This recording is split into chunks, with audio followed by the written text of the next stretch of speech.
Hi, I'm happy to be here. Thanks for having me. Hello to everyone who's here. I see a bunch of you in the chat and some participants. Hey, if you were here at the one that I did in October, let me know. And if you, hi Dora, if you, yeah, great. A bunch of you were there. So I'm going to go in to start the presentation that I have for you. Um, This is called From Draft to Structure, the scenario method uh, for novel revision. Um, I'm excited to be here with you all to talk about this today, and we're going to get right into it. But first, I just want to let you know that there's a QR code on the screen now, and Michelle just put the link in the chat.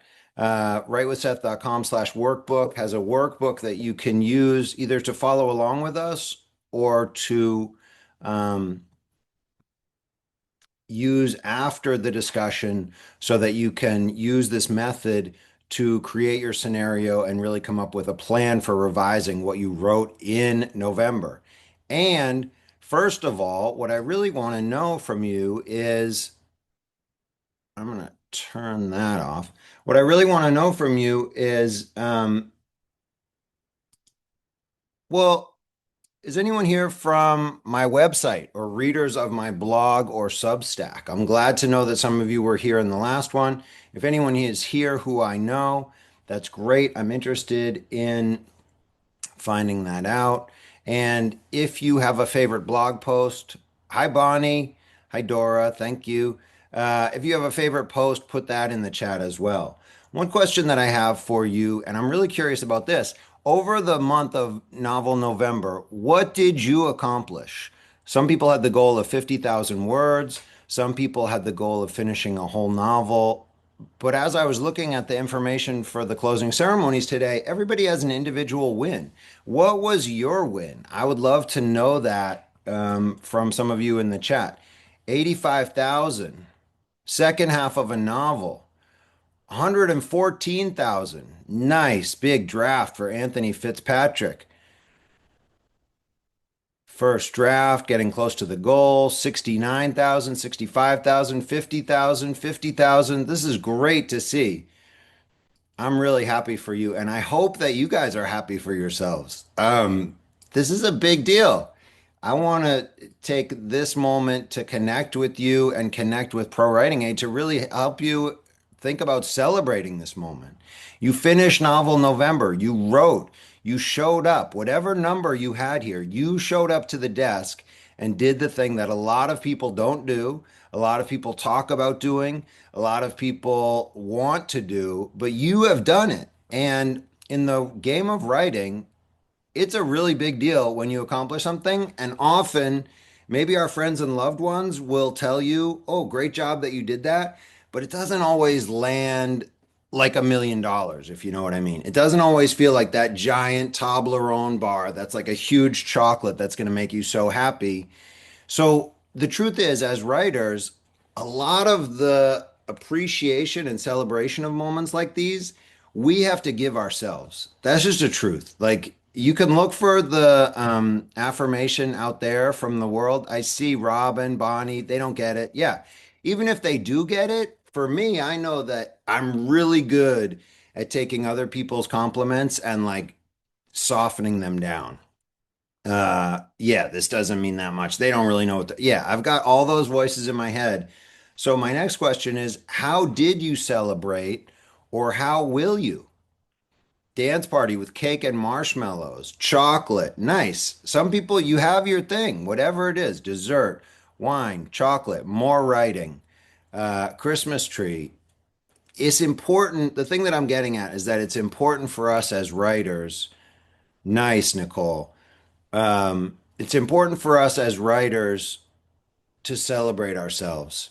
And, maybe that involves buying something a little special.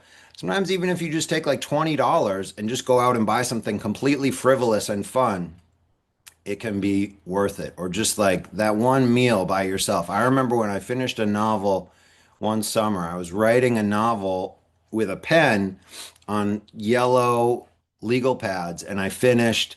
And I took myself out to lunch, and just like being at that sub shop, it was a random sub shop in Dorchester, Massachusetts. And I was there just eating my sub and like looking out the window. It was good. So think about that. How will you celebrate? And then the thing that comes after that, but take that minute to do the celebration first. That's a shame. I forget the sandwich, actually, Madeline. I don't even remember what it was. It was probably either turkey or Italian sub, but I remember that moment and that was awesome. Um, so then the thing that comes next is the now what moment. What do I do now? And for some of you, I see that the goal is still writing the draft. That's great. When you're in that mode and you know how to continue drafting, that's familiar. But for a lot of us, when we get to the point where it's time to revise, we don't know what that means. So there might be excitement and then some relief. And then usually when we get through that, there can be confusion. So the thing that I want to talk to you about today is what I really call this, to me, the name of the game here, and I'm just going to write this in the slide, is revision. There's a big difference between editing and revising. And for a lot of us, we didn't, nobody taught us how to revise for structure. Nobody taught us how to revise. They taught us how to edit, how to copy edit, how to move commas around and change words. But in school, we never learned how to revise, particularly for fiction. And so the thing that's really important around revision is structure. Focus on structure first. Because if you don't look at structure first, there's things that you're going to try to fix. You might polish scenes, you might line edit. If you spend time doing those, you're just going to get more attached to your darlings. Wait, this is why structure first. Oh, nope. Fixing sentences, revising paragraphs, editing scenes may be instinctual, but it doesn't make sense because the more you do this, the more you'll get attached to these darlings, and then you won't want to change structure. And then without looking at structure, you won't know if you need these lines, paragraphs, scenes, none of this. I'm popping around a little bit, but I just want to know, I want to let you know, like polishing scenes and line editing, that's what we know. Like for me, going through school in America, this is what I knew how to do. I would write papers and I would try to fix the grammar. That was kind of all I knew. And so to differentiate between that being copy editing or editing and real revision, that was a big difference for me. And that was one of the things that it took me a long time to learn. And when I did, that was how I was able to really start revising my books and improving their structure. So the thing to do is to fix the architecture first. And today I'm going to show you how we do that. And the school thing, that's why it's like sort of naturally and instinctively normal to start looking at that stuff. But it doesn't make sense. You're just going to get more attached to the pieces that you've already written. So I'm going to talk about the scenario process, which is kind of like an outline. It comes from a writer named Stephen Koch, whose book is The Modern Library Writers Workshop. I would really recommend it. He taught at Columbia for a long time. And also, I did a blog post on this topic recently, and I offered people to give them the PDF of the chapter where he talks about this. He has a chapter in there on revision. So if you go on my blog or email me after this, I'm happy to send that PDF to you. It's really helpful. It's a chapter called Working and Reworking. So in that, he talks about how a scenario can be a compressed retelling of your novel. It's like an outline, but it's organized differently. And what we're going to go through today is a process of doing an iterative scenario process to look at your novel from different vantage points, really. Like when you're writing the novel, like you guys have just been, I compare that to being in the forest. You're on ground level, your feet are on the ground, you're looking at the trees in terms of their trunks, their bark, their branches. You're making your way through that forest. And then the 3,000 word level, That's going to take you like a little bit higher, but you're still really in the forest. You're seeing the trees, you're seeing everything around, but it's like you have the ability to go through the whole forest. So the 3,000 word is where you go back through, you look at all the chapters. You don't need to necessarily read all of it again, but you're invested in summarizing what was in the chapters in terms of everything that's in them. The 1,500 word one, you're going to go up a little higher. You're starting to look at above the trees and sort of the shape of the forest and how the different clumps of trees or empty patches in the forest are working or are positioned. I guess in this metaphor, we're designing a forest, which hopefully works a little bit as a metaphor, even if it's kind of abstract. And then the 500 word one is going to be like your 1,000 foot up view. Here's where you look at it. You see if the forest is in the shape of a lima bean, a bunny rabbit, whatever it is. If you want to make the forest look like a bunny rabbit, you realize that you need to like add some ears on top. And so this is where you're way up in the air and you're looking at the structure in a grand manner. Is this all making sense? We're going to look at how to go through this process here. The workbook will take you through that process. And yeah, bunnies. And we're going to do some sample exercises of that now.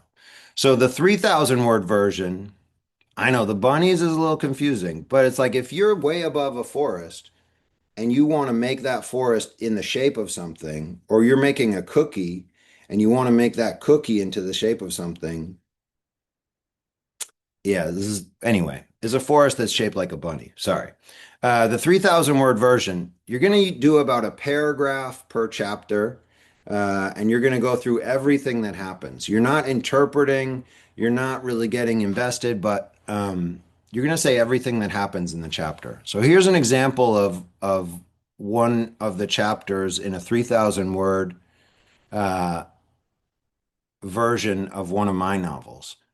So this is like a couple of chapters, and you'll also see that I have some notes in here. So Junius fights with Lamar over Elf. Elf is his friend. Three of them tussle. Junius pulls his gun, fires once. Lamar draws his gun. Junius has to shoot again.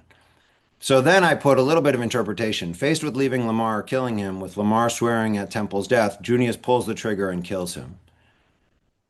It's not, I want to differentiate between a synopsis and a scenario. Just, it's a good question, Dora. Let's hold off on that for now. So then I made some notes here. This should be more significant, needs a bit of work. And then as I was reading the chapter to make this scenario, I started to notice things. So it's not just a synopsis because I'm also adding in my revelations, the things that I realize as I'm creating this. So as I was writing it, I said the scene could be done more. If he started with fists, it could make more sense why he has to resort to the gun. So yeah, for the 3,000 word, you're doing it by chapter all the way across.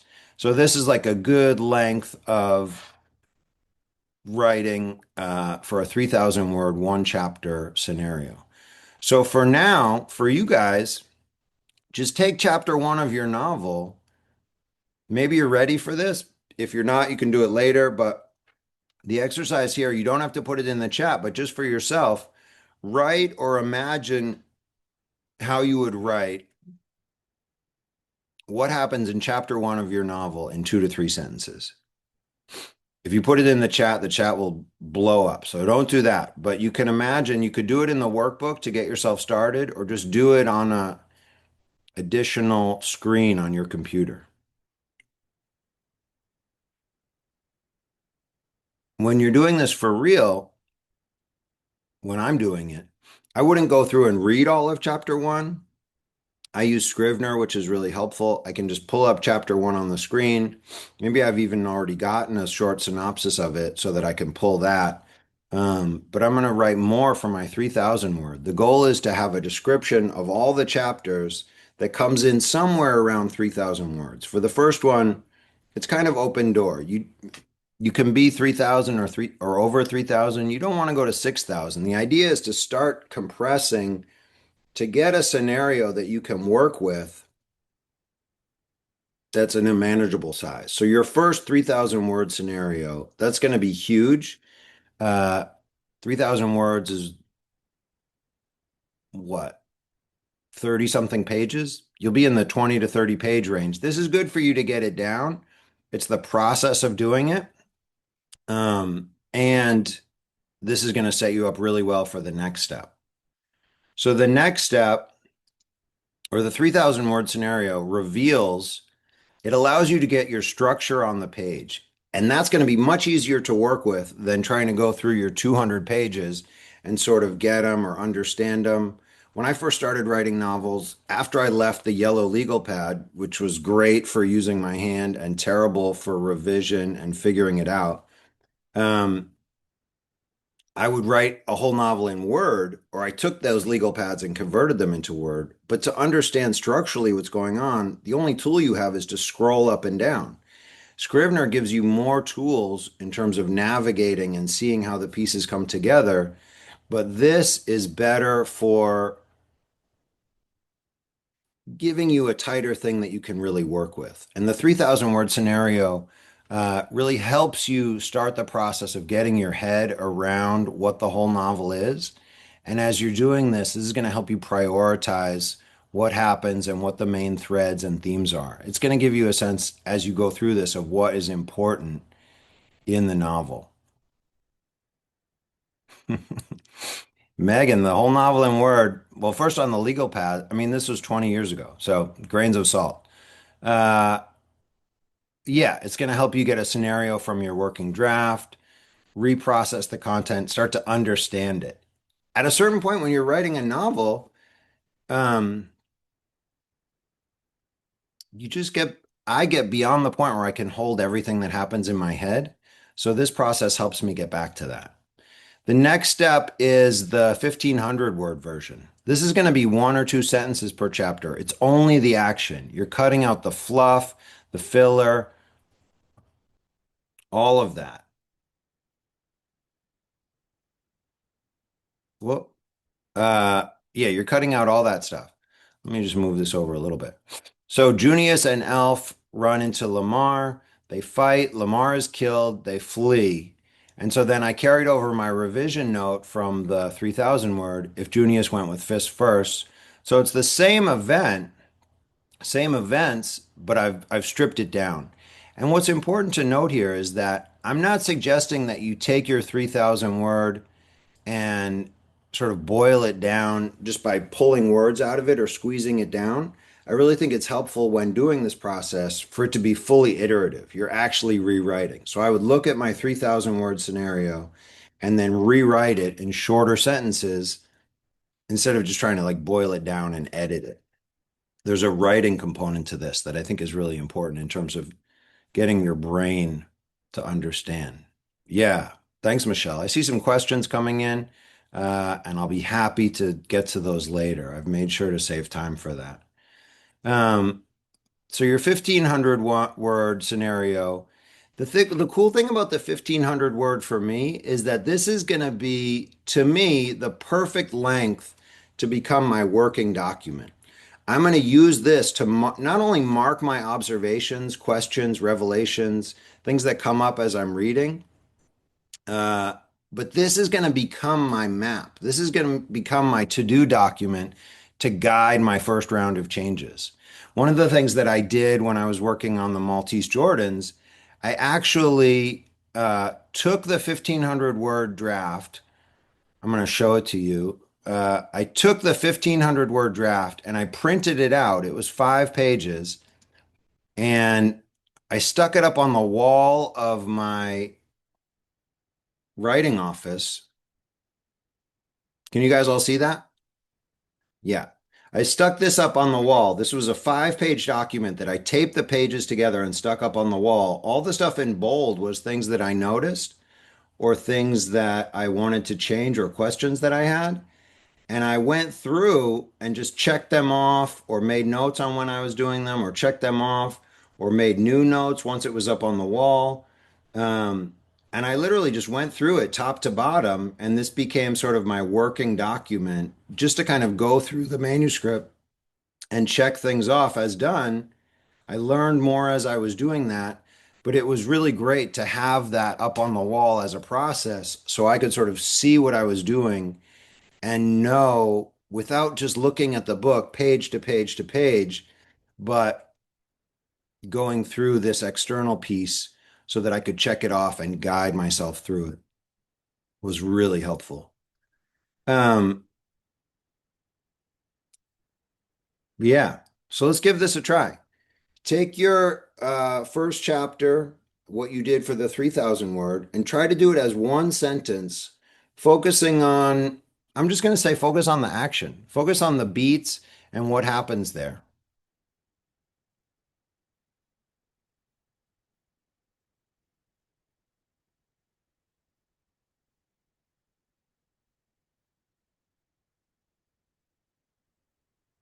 Dina, yeah, I would really recommend using Scrivener. You can just take all of those documents and put them into Scrivener in a way that you can see them all more visually and organize them right on the screen. I'm going to make a note. I have a video on YouTube that you can find by searching me on YouTube where I went through the process of bringing things into Scrivener. And I'll post that on my blog in the next week or so, so you guys can see it, ladies and gentlemen. Um, yeah, Dina, happy to do that. Or email me offline. I'll just put my Seth at sethharwood.com. You can contact me there or through my website, writewithseth.com. I'm happy to give you the PDFs, the workbook, or the videos. So then the last step is the 500 word version. And for me, the 3,000 word one is what I need to get started in this process.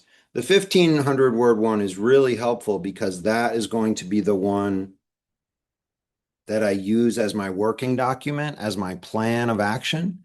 But the 500 word one is really important because that's what helps me make the story into something that I can actually hold in my head. Like I can't hold the 1,500 word six pager in my head, but when I boil it down to 500, I have to prioritize what to write down in such a way that it makes me recognize what's really important in the book. I can't just write everything to get it down to 500 words.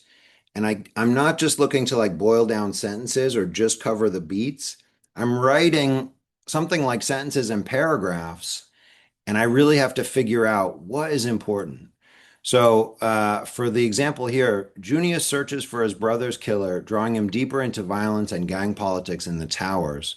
As conflict escalates, he must choose between escape or vengeance as the world around him collapses. Feels a little bit like back cover copy, and this is only part of the 500 word version, but it gives me an understanding of really what the book is about. What is the book's point? Um, and when people ask me, uh, what's your book about? It's helpful to know something that I can give them there in terms of an elevator pitch, but really just like having that version of it that I can carry around in my not ginormous brain, it really helps. So forget about the chapters, just go for the major plot points, the story arc, all of that stuff. Um, It reveals the main themes and meanings, the potential for a pitch or abstract, and what it's about. So, for the interactive, in one sentence, what does your protagonist want in your story and what stands in the way? If you think about what you did for Novel November, if you had to answer that question in one sentence, what would you say? And this one, we've got I think we're good on time. So if you want to put this into the chat, we could just look at a few of these. I'm not making maple syrup.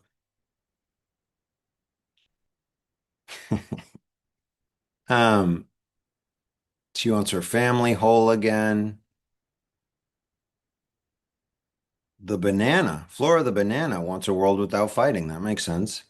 Um, in my book, uh, what the main character wanted there was to um,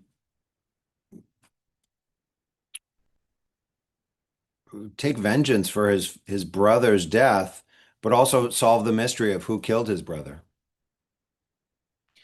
Yeah, that's right, Shannon. Oh, I get it. That's the maple syrup idea. You keep boiling down the plot until you end up with the pure F essence in its sweet perfection. Mwah! Chef's kiss, as the kids say. Nicely done. Yeah, figure out how to go on. Good.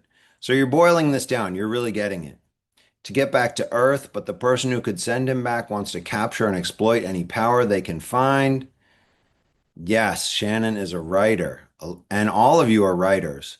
Solve a mystery, wants the trauma of the past to go away. Great. Yeah, so this is like the super nutshell, and you're going to do like a couple of paragraphs to make 500 words of that. I think you guys have the idea.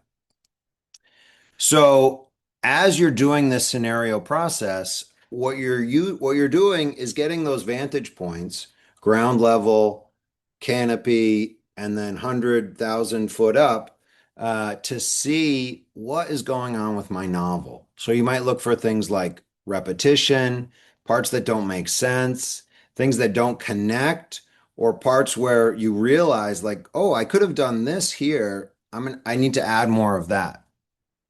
Issues that need changes, things that you thought you knew what was going on when you were 25% in, and then when you get to the end, you realize that that thing 25% in didn't make sense, so you need to change it. Stephen King talks about this in his On Writing a little bit. It's like when you're writing a book and you're on chapter 11 or 12, like you might think that the end is going to be over here. Trying to get this on the screen.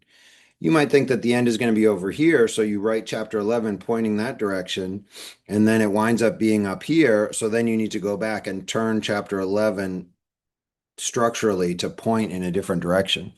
So this is sort of lending that continuity, bringing the pieces together. You're looking for things where characters or subplots dropped off or disappeared, or things that don't fit, or things that need to be changed. And you're going to use this to build your structural revision plan. You're going to turn your your 1,500 word scenario into your new to-do list, like I talked about. So you're going to build those observations, notes, and questions, the things that confused you, structural revelations. This goes into your medium long scenario. For me, it was really helpful to put my things that I noticed in bold or sometimes italics and bold and then print it out so that I could check them off, but also I was able to write things on it. So you might realize more things and you can put them on the scenario as you go through.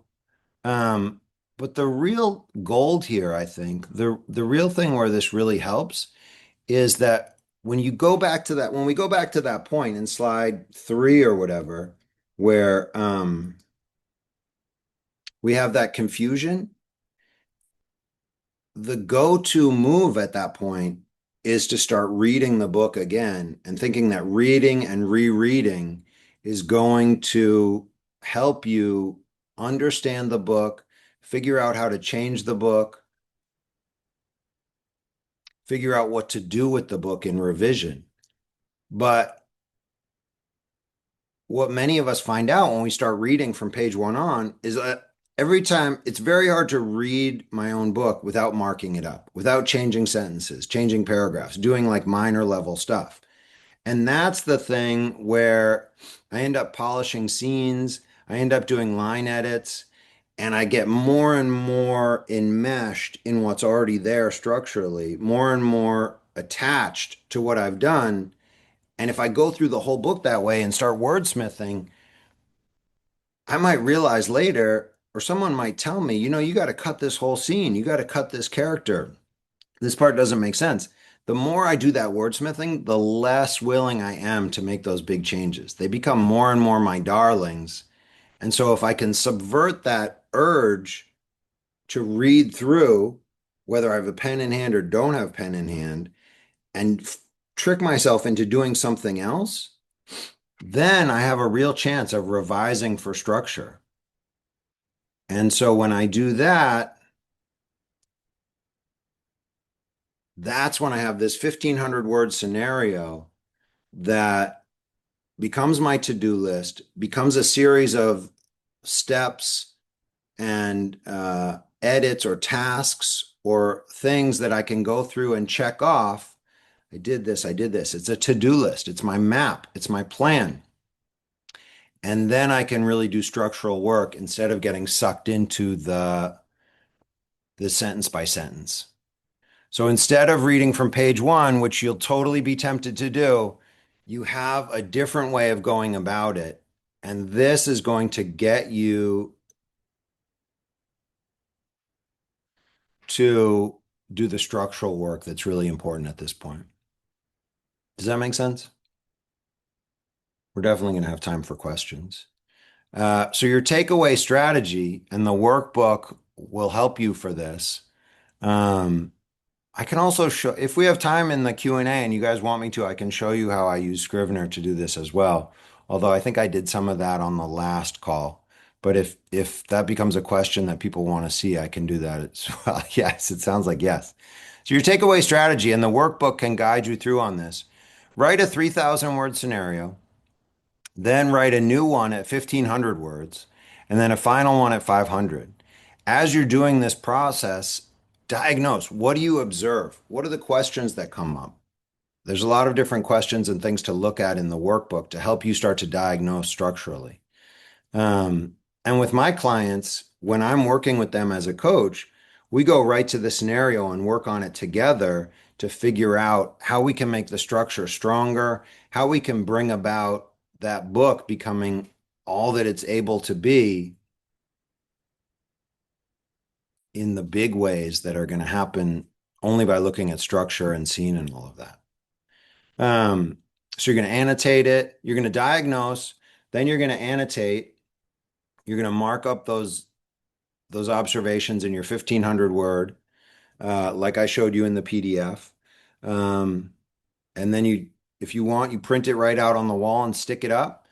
Not if you're a bedroom writer, though, and your partner is going to wonder what's going on with this. And then you're going to revise structurally. You're going to go through the book using the punch in method instead of reading through from chapter one. If you're not familiar with the term of punch in, it's like if you're editing audio and like if I'm recording a chapter in audio and I make a mistake 5 minutes in, I don't go back and redo the whole thing.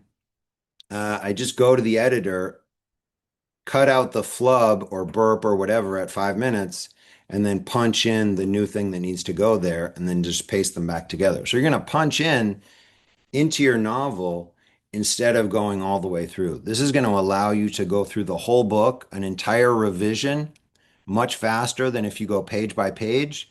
And it's going to enable you to get really important work done before you get sucked into that sentence level stuff. And then later polish. But I also want to say, like, it's possible that you might need to do the scenario method again because you might want to redo a 1,500 word scenario just to get it again. I just want to say one more thing before we get to the Q&A, and that is about the 3,000 word scenario.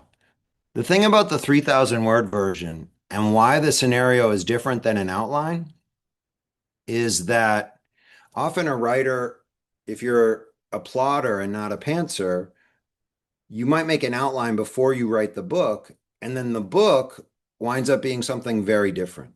And that's human, that's normal, that's natural.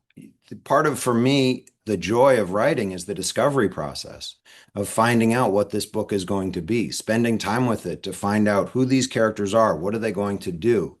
That's what gets me up and gets me to the desk in the morning. So I like that. And when I finish that draft, I need to know what's on the page. The best thing a workshop can do for you is tell you literally what's on the page, because as a writer, I can't tell what's in my head still and what's made it onto the page.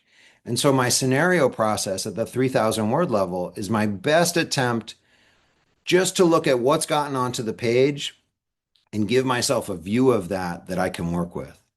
I guess that's a big piece too, is that as you're going through the scenario method, the 3,000 word, the 1,500 word, I'm able to see better and better the version of the story that's on the page. And then I can compare that to the version of the story that's in my head or my idea about what the story can ultimately be. What is the best version of the story? Where do I see ways that it could grow? Where do I see ways that it falls short? Where do I see pieces of what I wanted it to be that didn't make it onto the page? I think that's a really critical point. The whole scenario method enables me and you to really start working with what's on the page. And as a writer, that is really important to be able to do. So let's get into the Q&A. Ask me anything about your novel, your structure, or the scenario process. Thanks, Seth. That was great. We do have 10 open questions right now. If you have a question that you would like to enter, go ahead and do that now, and we will just get through as many as we can. All right. Excellent. And then I have First, one more slide to show at the end. But okay, cool. First question from Robin. Can you skip to level two first? My first draft will likely be around 120,000-ish. wow. Honestly, if I had a novel that was over 120,000 words, I would probably start with like a 5,000 word. I think you're asking if you could go right to 1,500 word. I think the longer the novel, the more space you should give yourself to do that first scenario. So I think it would be really hard. I mean, the goal is, I don't know how many chapters you have in 120,000 words, but if the goal is to really get down a sense about, yeah, fantasy writers, 100,000. Yeah, I mean, that's a lot of chapters. So if you're doing due diligence on those chapters more than like just what happened, um, I would really encourage you to start with 3,000 words. The thing about doing a scenario is that it takes you away from writing time or what you call writing time, but you should really give yourself credit for this because doing this scenario work, even if it feels hard and it feels like it's taking you in a different direction, it's going to save you so much blood, sweat, and tears down the road. And this point right here, where you finished your book or when you finish a draft, this is the point where it's good to step back and get away from it. And some of the best work that you can do on your draft at this point is by pulling back and getting a different view on it. And doing that, just it's a huge opportunity to improve the structure and the quality of your book in such a big way that you won't be able to do in other situations. That I would really encourage you to take your time with this, do the longer one, and then go down from there. All right. Our next question from Dora. Are you saying to read 3,000 words of the book and write about it, then read 1,500, then write more, then 500 words, then write more? Is that what you're saying to do? I don't see this one. No, that's not what I'm saying to do. I'm saying, look at your novel, look at the chapters, and just kind of buzz through them, not necessarily reading them, but you're going to write from all of them a 3,000 word version of everything that happens, and then a 1,500 word version of everything that happens, and then um, a 500 word. So, no, I'm not saying you're going to read your whole thing, but you're kind of going to skip around and get a sense about what's happening in your book. Um, and that's going to be the way that you write um, your scenario. You're not going to just do it from reading little pieces. Does that make sense? Yeah, it looks like Dora responded in the chat.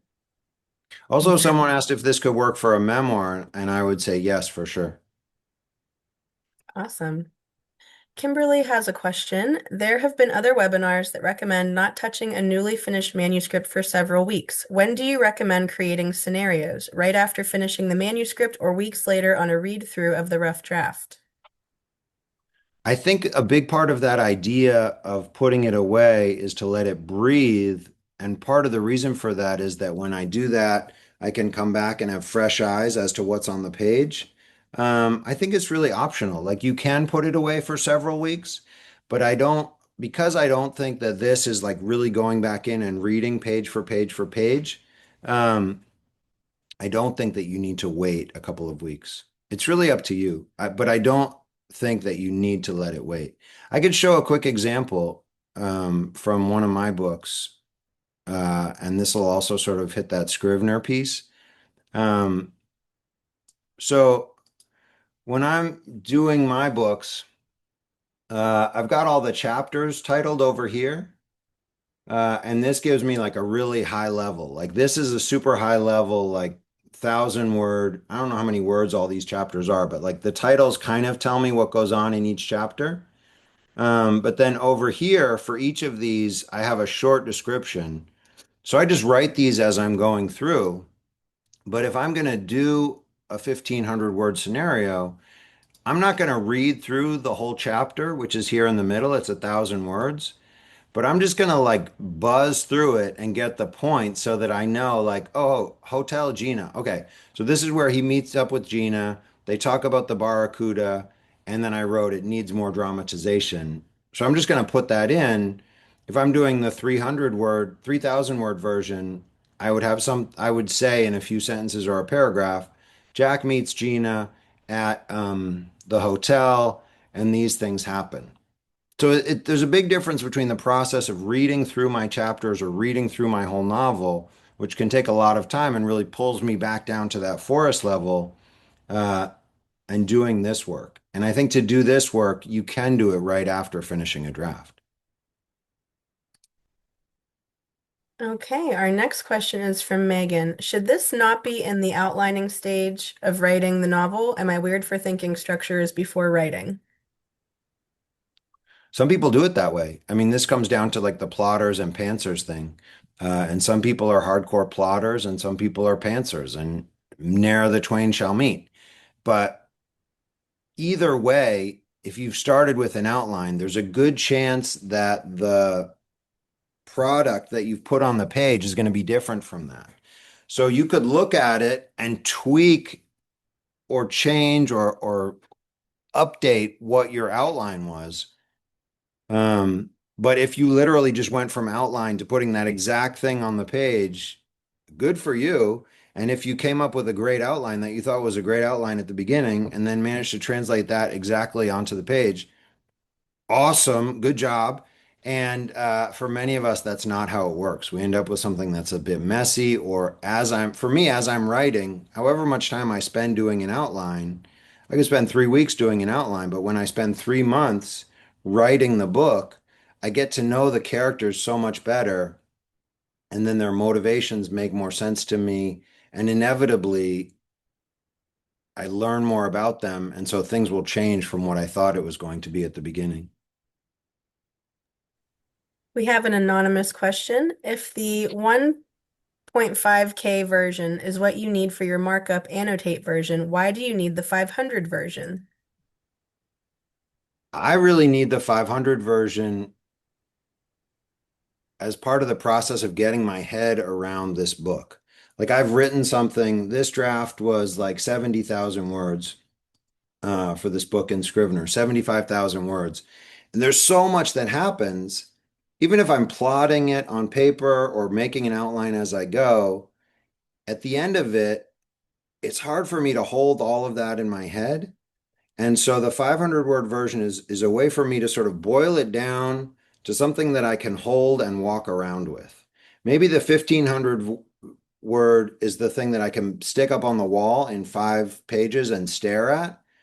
But for me, walking around, the 500 word version gives me something that my brain can hold on to and sort of manifest or manipulate or consider as I'm using my body and my feet, and it just feels really helpful to have that. I think like yeah, I get from some of the questions that there are temptations to skip steps here, and I'll just say that with some of my clients there's been some holding feet to the fire to get them to do all these steps, and every time they do it later on they come back and say, I'm so glad that I did all those steps.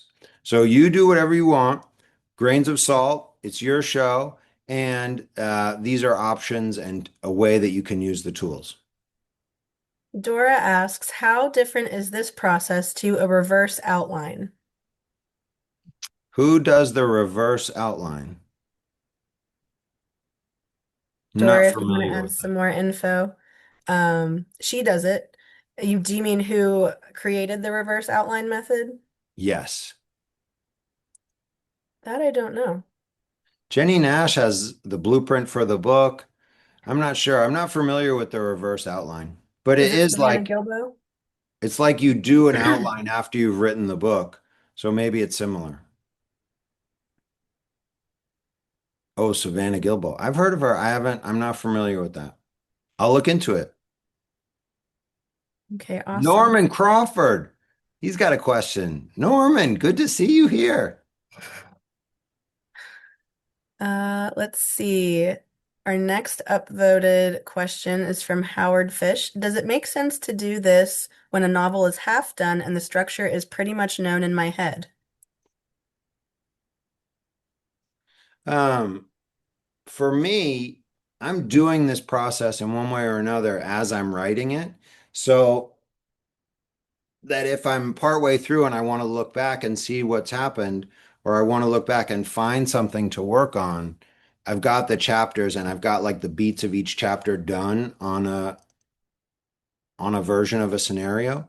So I like to do this while I'm writing it, and a lot of the writers who I work with do this. Um, maybe I met Howard in Vermont. If so, hello. But I think it's good to have, I mean, so some of us don't start with an outline. And so I think it's good to start building sort of this outline as we go. I've also called it the breadcrumbs method. I think I called it that in October. It's like you leave breadcrumbs behind you so that you can look back and see where you came. And doing the scenario method part of the way through or doing it incrementally as you go through, I think can be really helpful. Robin asks, what do you do with the 3000 scenario if you don't have chapters totally divided up? You can really do the 3,000 word scenario using any metric that you want. Um, yeah, I don't know. You're not just going to try to boil it down, but you could maybe look at just sort of skim through it and write down the most important things. Maybe also this is a good time to start thinking about dividing up the chapters. What are the beats that you want it to inhabit? What are the ways that you want to break it up? If you just have a really long piece, to look at it structurally, I think it is a good time once you've finished the draft to start breaking it up and finding a way to separate it into segments, whether they're chapters or scenes or whatever. And those aren't set in stone in terms of how long they are, or even the order that they go in. Um, some of the chapters are too long. Yeah, you can just write. Yeah, so another way to answer that is if your chapters are too long, it doesn't have to be a paragraph or an entry per chapter, or you could have like chapter one, scene two, scene three. You could break it up that way. But just getting some sort of taxonomy or like kind of like an outline, yeah, that's important. Howard also asks, have you ever tried to write the 500 first, a version of that? Could that be viable and help then inform the 3000 version? I ask this because writing down the story in 500 has forced me to think hard about the arc, which could help identify things that are not important to the story, which could let me comment better on the flaws that might present in the 3000 version. I think that's great. That sounds really good. And if it's helpful for you, I see your comment, JD. I will get on that and help you. Thanks for buying the course. Um, I think that's great, Howard. And if you can do it that way, by all means, do it. If you get that sense about what the story's nugget really is about, yeah, that could help you with the 3,000 and help you mark it up as you go. For me, it's really hard for me to get to that nugget. And so I need some steps on the way to get there. But if you feel like you can do that, give it a shot. And if you go back from there and do the other ones, you might wind up with a slightly different understanding of what's really important. Norman asks, what do you do with characters that are salt or seasoning? Standout energy compared to others. Yeah, that's a good question. Sometimes those are real energy openings. There's a character that I realize when I'm doing this, I'm excited about, and then I want to go write more about that character. Um, what do you do with them? If you want to revise and give them more time on the page, or you're excited to write more about them, go ahead and do it. If you just want them to be like cameo appearances that are super fun when they pop in, but they're not a big part of the structure, you could do that as well. It's kind of dealer's choice on that one. But notice when there's fun in your book. Notice when something you read feels fun to you, because that will be fun to readers, and that's energy that readers really like. So if you label things that seem fun, just know that and know that you can do more with that and know that maybe that's a direction to go in. Steve asks, how would you use your workbook with a story driven by three antagonists who torpedo one another? Torpedo like with actual torpedoes? Or like, does that mean like sabotage? I don't know. Steve, do you want to add some more context in the chat? Are we I'm talking going to about being assume that he torpedoed? means sabotage. So, one thing that I've done with this for the book that the examples are from in the workbook, Young Junius, that story had a lot of different characters. And one of the things that I had to do was do some of I didn't do this for all the scenarios, but for some of the shorter scenarios, I would do like just a scenario from this character's point of view, just a scenario from that character's point of view. So maybe you do a couple of thousand word scenarios from the different characters' points of view. You see how they interact so that you can see how each character sees things individually. And then you do sort of a larger collective one so that you can boil it down and see beyond these points of view, what's this book really about?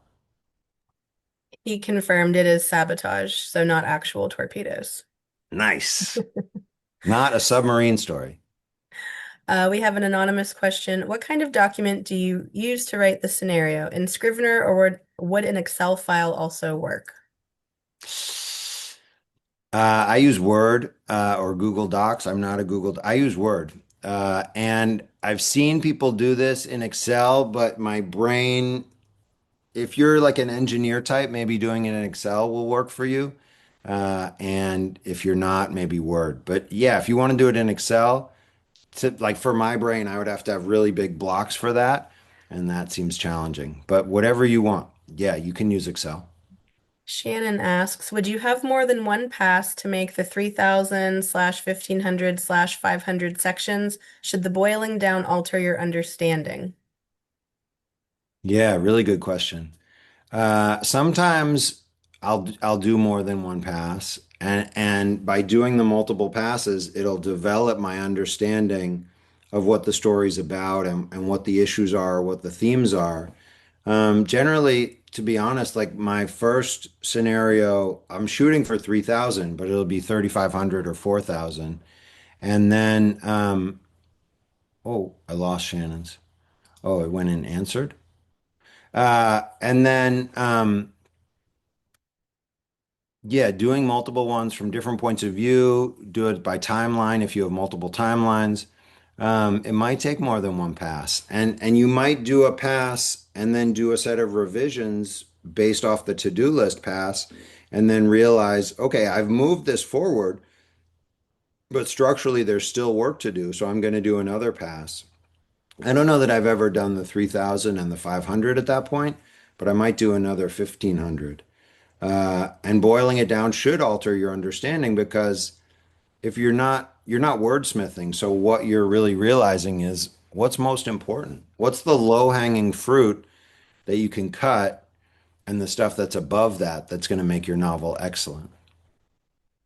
We have an anonymous question. This will probably be our last one since I know there's another slide you want to share too. In one sentence, what does your protagonist want and what stands in the way? If it comes down to what they want to, if it comes down to they want two things, are you really in trouble? For example, she wants to love interest, but she can't get to the love interest until she can cope with a wound from the past. Sorry, that hopefully I didn't make that extra confusing.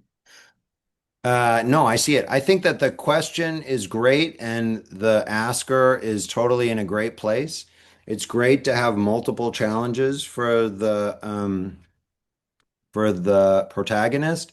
And based on what your question is, I would say if I had to boil it down to one sentence, she wants the love interest, but she has to do something. Something needs to happen before she gets to the love interest. So what she really wants is the love interest. Uh, Resolving the wound from the past isn't like a goal in itself. It's like, I got to get this out of the way so I can have this.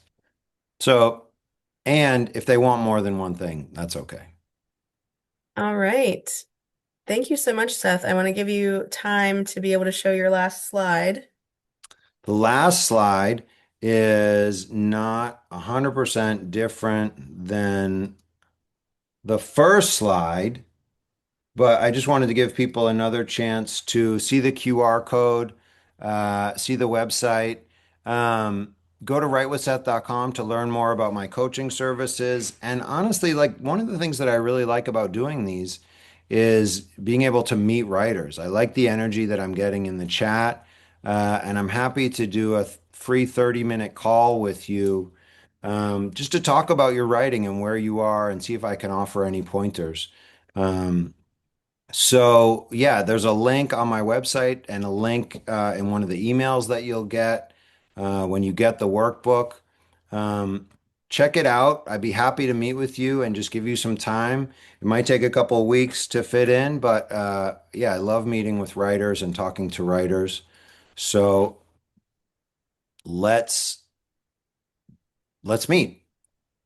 Awesome. Thank you so much. Those links are posted in the chat, and we will also post them with the replay post in the community today. So thanks everyone for attending today. And Seth, thanks for joining us again and presenting all this information. It's so helpful. Thank you so much. I'm really glad to be here. It's super to see all this good writer energy. Yes, absolutely. All right, everyone. We will see you at the next session. Have a great day.